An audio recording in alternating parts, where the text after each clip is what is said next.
সুনামগঞ্জি ছেলে আমি সিলেটে থাকি, মাঝে মধ্যে দুই একটা ভিডিও করি। হাই বন্ধুরা, সবাই আসেননি বালা, আমি আপনাদের আকাশ ভাইয়া।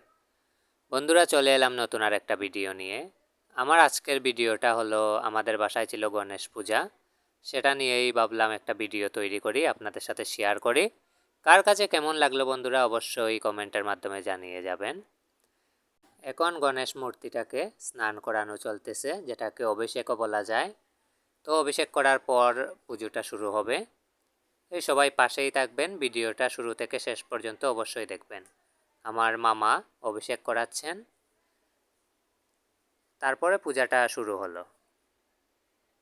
गणनायकाय गणदैवताय गणाध्यक्षाय धीमहि गुणशरीराय गुणमण्डिताय गुणीशानाय धीमहि गुणाधीताय गुणाधीशाय गुणप्रविष्ठाय गणनायकाय गणदैवताय गणाध्यक्षाय धीमहि गुणशरीराय गुणमण्डिताय गुणीशानाय धीमहि गुणाधीताय गुणाधीशाय गुणप्रविष्ठाय गणनायकाय गणदैवताय गणाध्यक्षाय धीमहि गुणशरीराय गुणमण्डिताय गुणीशानाय धीमहि